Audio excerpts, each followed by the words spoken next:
चेन्नई में बैठ के कुनाफा खाते खाते we got a random thought कि नेक्स्ट इसके बाद कहाँ चले।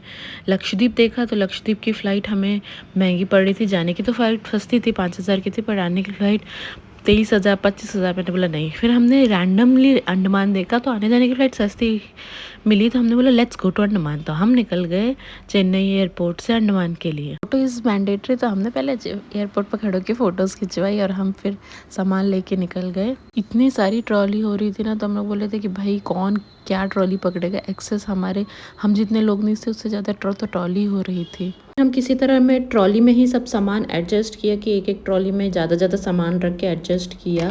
और लीजिए हमारी ट्रॉली तैयार हो गई, हम लेके निकल गए एयरपोर्ट के अंदर। चेक इन करा के दीदी ने सबको अपने अपने बोर्डिंग पास दिए, बोले कि संभाल के रखो। फिर हमने थोड़ी सी फ़ोटोज़ खिंचवाई कि सच में हम लोग अंडमान जा रहे हैं, वाओ। एंड हम निकल गए अंदर चेक इन करा के हमने फ़्लाइट बोर्ड की, क्योंकि सुबह 4 बजे की फ़्लाइट थी ना, तो बहुत थक गए थे, नींद भी आ रही थी पर सो भी नहीं पा रहे थे, एक्साइटेड भी थे। और जैसे ही फ़्लाइट उड़ी थोड़ी देर बाद बाहर का हमने नज़ारा देखा, जस्ट वाओ, मतलब दिल ही खुश हो गया समझ लो। और झपकी लगी और जब हम सुबह उठे तो देखो कितना अच्छा नज़ारा दिख रहा था। हम पहुंच गए थे अंडमान, अनाउंसमेंट होने लगा था कि फ़्लाइट लैंड करने वाली है। अंडमान में हमने होटल पहले से ही बुक कर लिया था, होटल इधाया। ये सिटी से थोड़ा दूर था पर वर्थ इट जगह थी, मतलब सामने का व्यू देख के मुझे बहुत अच्छा लगा। आसपास भी पीस था, बट हाँ थोड़ा सा सिटी से दूर है, पर होटल सर्विसेज अच्छी थी। तो हम रूम के लिए निकल गए क्योंकि हम वैसे ही थक गए थे। रूम पहुंची मैं और अच्छा था रूम, मतलब हमने डबल ऑक्यूपेंसी किया था, अच्छा था। और खिड़की से बाहर का नज़ारा देख के तो भाई दिल ही खुश हो गया, वाओ।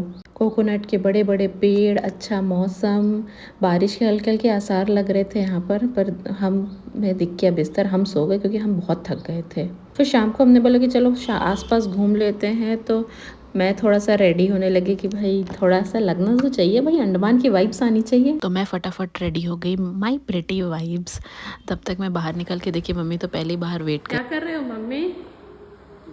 होटल के जस्ट सामने हमारा ये नज़ारा देख रहे हो आप, बोटिंग्स और ये पानी बहुत अच्छा लग रहा था। ऐसा मतलब सच में सही डिसीजन लिया हमने यहाँ आकर, बहुत ही अच्छा व्यू था। अंडमान में ना अंधेरा जल्दी हो जाता है। हमने शाम को बोला कि चिड़िया टापू घूम के आते हैं, तो चिड़िया टापू में जहाँ से देखते हैं ऊपर का व्यू बंद हो गया था, तो हमने यहाँ नीचे झील देख के घर वापसी की। और यहाँ आके मम्मी और क्यूटी बैठ के बढ़िया खेलते रहे, कुछ कुछ करते रहे, टाइम पास करते रहे, क्योंकि थक गए थे तो अब किसी की हिम्मत नहीं कहीं जाने की। खाने की व्यवस्था ऊपर टेरेस पे था और टेरेस से बाहर का व्यू तो अच्छा दिख रहा था, पर क्योंकि लाइटिंग नहीं थी तो थोड़ा सा डरावना भी लग रहा था। बट आसपास शॉप है तो उतना नहीं है, चहल पहल रहती है। 8 बजे तक यहाँ पर जा रहे हैं अब आराम करने। मिलते हैं नेक्स्ट व्लॉग में, बाय।